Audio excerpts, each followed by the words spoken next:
الحمد لله رب العالمين والصلاة والسلام على أشرف المرسلين أما بعد عن ابن عباس رضي الله عنه أن رسول الله صلى الله عليه وسلم قال في المعتكف هو يعتكف الذنوب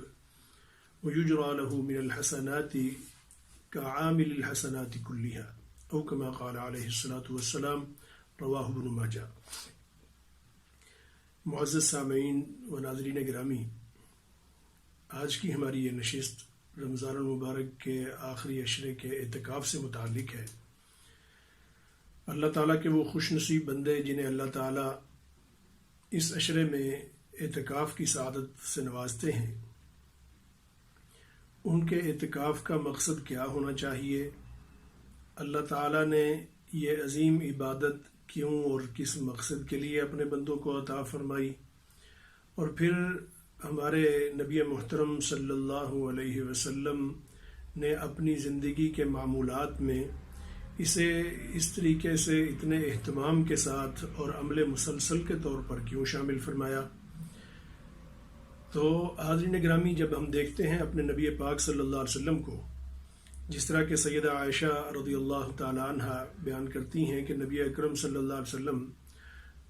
رمضان المبارک میں جب سے مدینہ طیبہ میں آپ صلی اللہ علیہ وسلم نے مسجد نبوی میں گویا کہ رمضان المبارک جب فرض ہوا، رمضان المبارک کے روزے جب فرض ہوئے، تو اس وقت سے آپ صلی اللہ علیہ وسلم ہمیشہ اعتکاف فرمایا کرتے تھے، اور رمضان المبارک کے آخری 10 دن کا اعتکاف آپ صلی اللہ علیہ وسلم کا مبارک معمول رہا۔ اور جب آپ وفات پا گئے تو اس کے بعد آپ صلی اللہ علیہ وسلم کی ازواج مطہرات امہات المؤمنین وہ اعتکاف فرمایا کرتی تھی۔ اور سیدنا ابو ہریرہ رضی اللہ تعالی عنہ سے مروی صحیح بخاری کی ایک اور روایت ہے جس میں اس کو مزید تفصیل کے ساتھ بیان کیا گیا ہے کہ زندگی میں ہر سال آپ صلی اللہ علیہ وسلم مدینہ طیبہ میں آخری عشرے کا 10 دن کا اعتکاف فرمایا کرتے تھے رمضان المبارک کے، جبکہ زندگی کے آخری سال آپ صلی اللہ علیہ وسلم نے 2 عشروں کا اعتکاف فرمایا، گویا کہ رمضان کے آخری 20 دن کا آپ صلی اللہ علیہ وسلم نے اعتکاف فرمایا۔ تو اس میں آپ کے معمولات اور آپ صلی اللہ علیہ وسلم کا اللہ جل شانہ کی اس بارگاہ کے اندر آ کے بیٹھ جانا، اللہ تعالیٰ کے ساتھ اپنے راز و نیاز کرنا، یہ ہمیں اس چیز کا احساس دلاتا ہے کہ یہ عبادت کوئی معمولی عبادت نہیں ہے، بلکہ اللہ جل شانہ کے قرب کا ذریعہ ہے، اللہ تعالیٰ کے ساتھ راز و نیاز کا ایک موقع ہے، اللہ تعالیٰ کے ساتھ گوشہ نشینی کا ایک موقع ہے، اللہ جل شانہ اور رب العالمین کے ساتھ خلوت میں اس کے ساتھ انتہائی اپنائیت کے ساتھ اپنی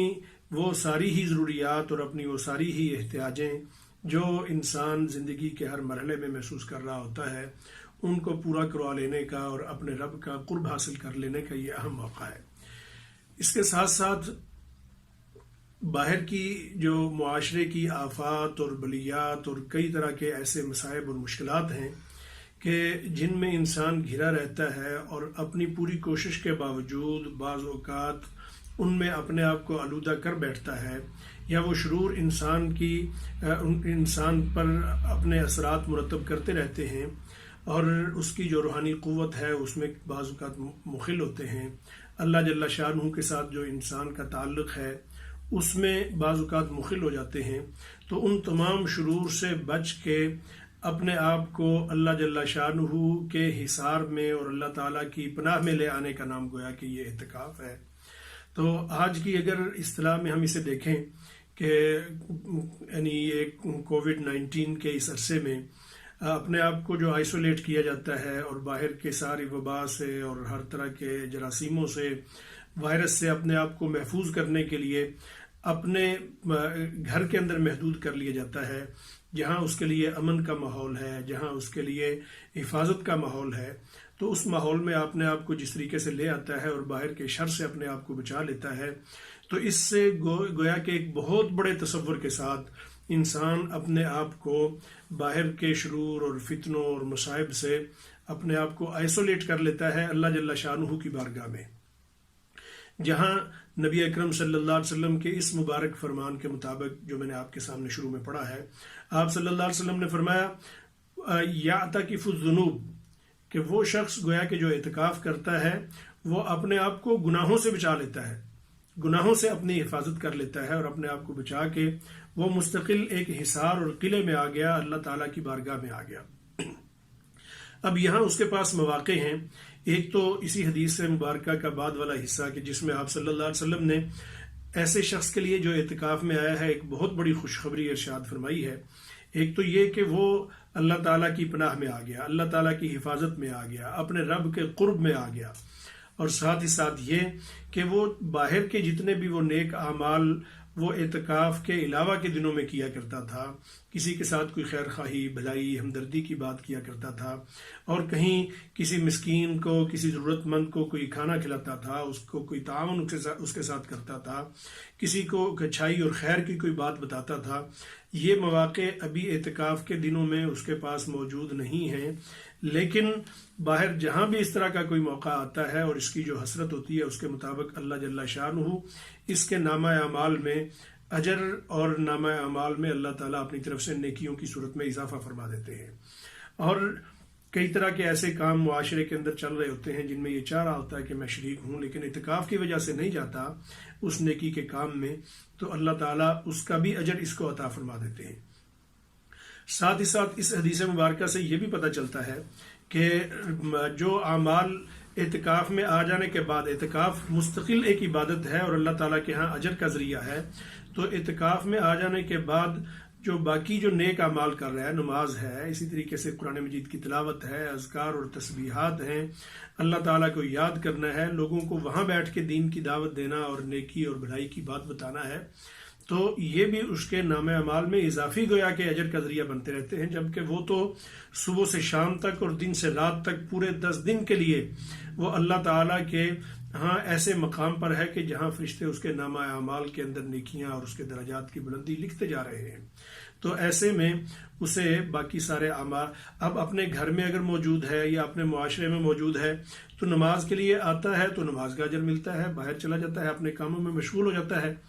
جبکہ یہاں اس کا جو مشغلہ ہے وہ مستقل اللہ تعالیٰ کی یاد ہے، اللہ تعالیٰ کے گھر میں وہ بیٹھا ہوا ہے، وہ اگر کسی موقع پر ذکر نہیں بھی کر رہا، آرام بھی کر رہا ہے اور نیند کی حالت میں ہے اور نیند کر رہا ہے، سو رہا ہے، تب بھی اللہ تعالیٰ اپنے اس بندے کو جو اعتکاف میں ہے اس کے لیے فرشتے مقرر ہیں جو کہ اس کے درجات بلند، اس کے نامہ اعمال میں وہ نیکیاں لکھتے جا رہے ہیں، اس کا سونا بھی اس کے لیے وہ عبادت کا درجہ رکھتا ہے۔ تو سامعین کرام، اس کے علاوہ جب وہ اللہ تعالیٰ کی طرف سے ایک حفاظتی حصار میں ہے تو یہاں 2 کام خاص طور پر بنیادی حیثیت رکھتے ہیں جو معتکف کو سر انجام دینے ہیں۔ ایک تو وہ اپنے لیے اللہ تعالیٰ سے بھلائی اور خیر مانگے گا، یعنی جو بھی اس کی اپنی ضرورتیں ہیں، جتنی بھی دنیا کی احتیاجیں ہیں، دنیا کی جتنی بھی ضرورتیں ہیں، جو وہ اپنے روزگار کے حوالے سے سمجھتا ہے، اپنے بیوی بچوں کی ضرورت سے متعلق سمجھتا ہے، اپنے بچوں کی بھلائی کے لیے جو کچھ سمجھتا ہے، اور دیگر اپنے عزیز و اقارب، رشتہ دار، دوست احباب کے لیے جو وہ بھلائی مانگنا چاہتا ہے، تو وہ اللہ تعالیٰ سے وہ بھلائی مانگے گا اور دعا کرے گا اللہ تعالیٰ سے، اور ہر خیر اللہ تعالیٰ کی بارگاہ میں پیش کرے گا۔ لیکن ساتھ ہی ساتھ جو سب سے بڑی بھلائی ہے اس کی طرف اس موقع پر اشارہ کر دینا بہت ضروری ہے، وہ ہے ہدایت، کہ اللہ تعالیٰ سے وہ اس موقع پر ہدایت مانگے گا۔ تو یہ وہ چیزیں ہیں جو اس نے اللہ تعالیٰ سے مانگنی ہیں۔ مانگنے کے ساتھ ساتھ اس نے اپنی ایک پریکٹس کرنی ہے، چونکہ یہ رمضان المبارک کا مہینہ تربیت کا مہینہ ہے، جو اس نے پورا سال آگے گزارنا ہے یا آگے باقی جتنی بھی زندگی ہے، اس کے لیے یہ ایک اچھا موقع ہے کہ اس نے اپنی پریکٹس کرنی ہے، اپنی مشق کرنی ہے، اور اپنے اندر وہ صبر کی قوت پیدا کرنی ہے، اور اپنے دوسروں کے ساتھ ہمدردی اور مواسات کی اپنے اندر یہ صفت پیدا کرنی ہے، ہر کسی کے ساتھ اچھائی اور بھلائی سے پیش آنے کی اپنے اندر یہ قوت پیدا کرنے کے لیے گویا کہ وہاں اس ماحول میں اللہ سے مانگنا بھی ہے اور صبر و استقامت کا مظاہرہ بھی کرنا ہے، اور اپنے آپ کو برائیوں سے بچانے کا عزم بھی کرنا ہے، اور ساتھ ہی ساتھ اپنے اندر یہ قوت بھی پیدا کرنی ہے۔ تو یہ دولت اسے اعتکاف کے دنوں میں جس طریقے سے وہ حاصل کر سکتا ہے، چونکہ وہ آئسولیشن میں ہے اور ہر طرح کے شرور سے اب وہ بچا ہوا ہے، لیکن ہوتا کیا ہے ایسے میں بسا اوقات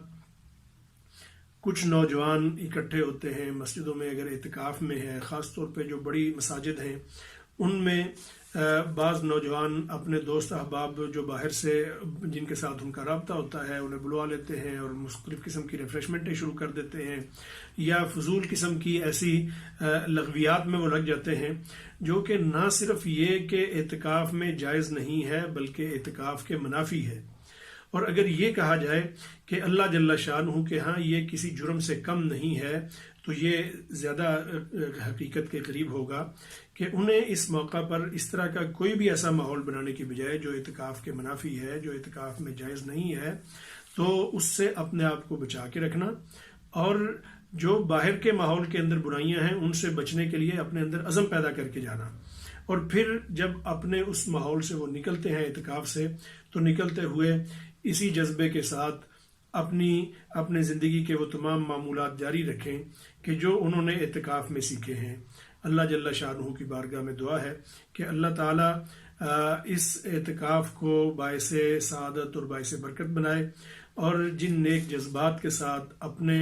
باہر کے سارے معمولات اور مشاغل چھوڑ کے یہاں اللہ کی بارگاہ میں آئے ہیں تو یہاں آنا اللہ تعالیٰ